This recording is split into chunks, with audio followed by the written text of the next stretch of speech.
بسم اللہ الرحمن الرحیم نحمدہ و نصلی علی رسولہ الکریم اما بعد۔ جس کے پاس سب کچھ ہو کر بھی کچھ نہیں ہے وہ ان باتوں میں غور کرو۔ جو نا امید ہو گیا وہ ان باتوں میں غور کرو، اچھی طرح سے غور کرو ان باتوں میں۔ جس کے دل میں سننے کی تڑپ ہے، جس کے دل میں شوق ہے، وہ ان باتوں پر غور کرو۔ جو بچنا چاہتا ہے وہ ان باتوں پر غور کرو۔ وہ اللہ ہے جو جیسی چاہتا ہے ہماری ماؤں کے پیٹوں میں ہماری صورتیں بناتا ہے۔ وہ اللہ ہے جو 3 طرح کے اندھیروں میں ہماری حفاظت کرتا ہے۔ وہ اللہ ہے جس نے ہم کو دیکھنے کی طاقت دی۔ آنکھوں کو دیکھنے کی طاقت کس نے دی؟ کانوں کو سننے کی طاقت کس نے دی؟ زبان کو بولنے کی طاقت، چکھنے کی طاقت کس نے دی؟ ہاتھوں کو ہلنے کی طاقت، پاؤں کو چلنے کی طاقت کس نے دی؟ سوچو، اچھی طرح سے سوچو۔ جس نے ہر طرح سے کوشش کر کے دل لگانے کی کوشش کر لیا پھر بھی اس کے دل نہیں لگ رہا نا، تو ان باتوں میں غور کرو۔ کہاں سے آئے ہیں، کہاں جانا ہے، ان باتوں میں غور کرو۔ اللہ کے واسطے سوچو، سمجھو۔ اگر آسمان سے بارش برسانا چھوڑ دے اللہ تعالیٰ تو ہم کیا کر سکتے؟ کیا ہم کو فرق نہیں پڑے گا؟ اگر اللہ رب العزت زمین سے اناج اگانا چھوڑ دے تو ہم کو فرق نہیں پڑے گا؟ ان سب باتوں میں غور کرو۔ اولم یرل انسانوں میں غور کرو۔ قرآن پاک میں اللہ تعالیٰ فرماتا ہے سورہ یاسین میں، کیا انسان نے نہیں دیکھا کہ ہم نے اس کو کس چیز سے آخر پانی سے پیدا کیا؟ انسان یہ سب کا دیکھتا، اس کے پاس یہ سب دیکھنے کی فرصت ہے کیا؟ اسی لیے تو کہہ رہی ہوں نا کہ جو سب کر کے تھک گیا نا وہ ان باتوں میں غور کرو۔ جو نشے سے نکلنے کو تیار نہیں ہے نا وہ مت کرو، تم اور پڑے رہو تھوڑے دن نشے میں۔ اللہ ہدایت دے، اللہ معاف کرے، لیکن جو تڑپ رکھتا نا وہ ان باتوں میں غور کرو۔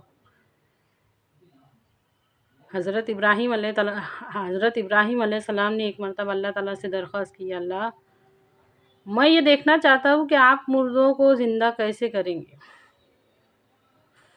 اس پر اللہ تعالیٰ نے فرمایا، اے ابراہیم کیا تجھے میری قدرت پر شک ہے؟ حضرت ابراہیم علیہ السلام بولے، نہیں اللہ تعالیٰ، بس یہ میرے دل کی نا خواہش ہے۔ اللہ تعالیٰ نے فرمایا، ابراہیم جا 4 قسم کے 4 پرندے لے کر آ۔ حضرت ابراہیم علیہ السلام نے ویسا ہی کیے، 4 قسم کے 4 پرندے لے کے آئے۔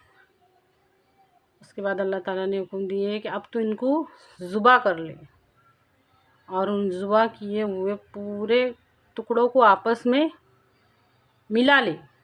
حضرت ابراہیم علیہ السلام نے ویسا ہی کیا۔ اللہ تعالیٰ نے فرمایا، اب ان ملے ہوئے ٹکڑوں کو ہمارے چاروں طرف جو 4 پہاڑ رہتے نا وہاں پہ جا کے رکھ کیا۔ حضرت ابراہیم علیہ السلام نے ویسا ہی کیا۔ اس کے بعد اللہ تعالیٰ نے فرمایا، اب تو ان کو آواز لگا کہ اللہ کے حکم سے واپس آ جاؤ۔ اس کے بعد حضرت ابراہیم علیہ السلام نے ویسا ہی کیا۔ بس آواز لگانے کی دیر تھی کہ اللہ کے حکم سے واپس آ جاؤ، وہ سارے کے سارے پرندے زندہ صحیح سلامت اپنی پہلی والی شکل میں واپس آئے حضرت ابراہیم علیہ السلام کے پاس۔ یہ ہمارے اللہ کی قدرت ہے۔ ان باتوں میں غور کرو، ان باتوں میں غور کرو۔ اگر آنکھوں نے دیکھنا بند کر دیا تو ہم کو کوئی فرق نہیں پڑے گا، اگر کانوں نے سننا بند کر دیا تو ہم کو کوئی فرق نہیں پڑے گا، اگر زبان نے بولنا بند کر دی، چکھنا بند کر دی تو ہم کو کوئی فرق نہیں پڑے گا۔ سوچ کے دیکھو، اللہ کی قدرتوں میں غور کر کے دیکھو۔ بغیر سہارے کے آسمان کا کھڑا ہونا، زندہ سے مردہ کا نکلنا، مردہ سے زندہ کا نکلنا، یہ سب کون کر رہا؟ مرغی جاندار رہتی، اس میں سے جو انڈا نکلتا وہ بے جان رہتا، کون کر رہا؟ یہ انڈا بے جان رہتا، اس میں سے مرغی نکلتی، یہ سب کون کر رہا؟ مچھلی کو تیرنا کس نے سکھایا؟ پرندوں کو اڑنا کس نے سکھایا؟ پھولوں میں خوشبو ڈالنے والا کون ہے؟ تتلیوں میں رنگ بھرنے والا کون ہے؟ سوچو۔ اگر سب کچھ ہو کے بھی کچھ نہیں ہے نا تو یہ سب کرنے والے کے بارے میں سوچو۔ پیاس لگیں گی جب انسان پانی کے پاس جائیں گا نا، یوں سمجھ لو کہ اب تمہارے اندر پیاس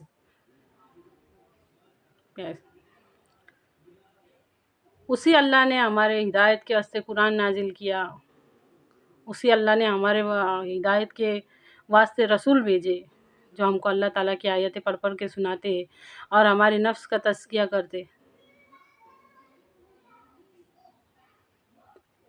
کیا ہدایت کچھ بھی نہیں ہے؟ کچھ بھی نہیں ہے۔ ہدایت کے واسطے قرآن نازل ہوا، ہدایت کچھ نہیں ہے۔ سوچ کے دیکھو، ہدایت بہت بڑی چیز ہے۔ علم والے فرماتے ہیں کہ اگر دنیا کی ساری نعمتوں کو ایک طرف رکھ دیا جائے، ایک پردے میں رکھ دیا جائے اور ایک طرف نعمت ہدایت رکھ دی جائے تو ہدایت کا پردہ بھاری ہوگا۔ اتنی بڑی چیز ہے ہدایت۔ اللہ رب العزت اپنے بندوں کی ہر ضرورت سے واقف ہے۔ کھانا کھانا اس کی ضرورت ہے، پانی اس کی ضرورت ہے۔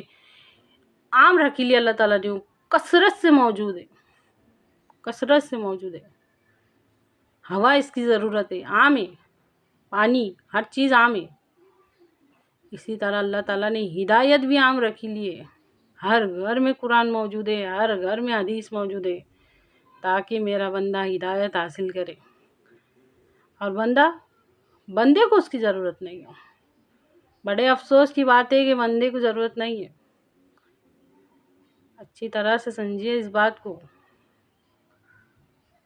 اور پلیز ہمارے چینل کو سپورٹ کیجیے۔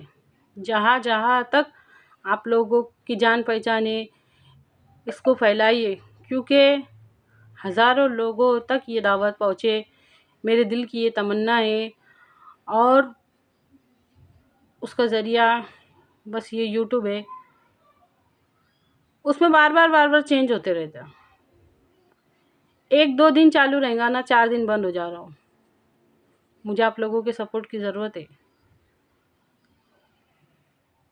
اس کو آگے بڑھانے میں میری مدد کیجیے۔ اللہ کہنے سننے سے زیادہ عمل کی توفیق دے، آمین ثم آمین۔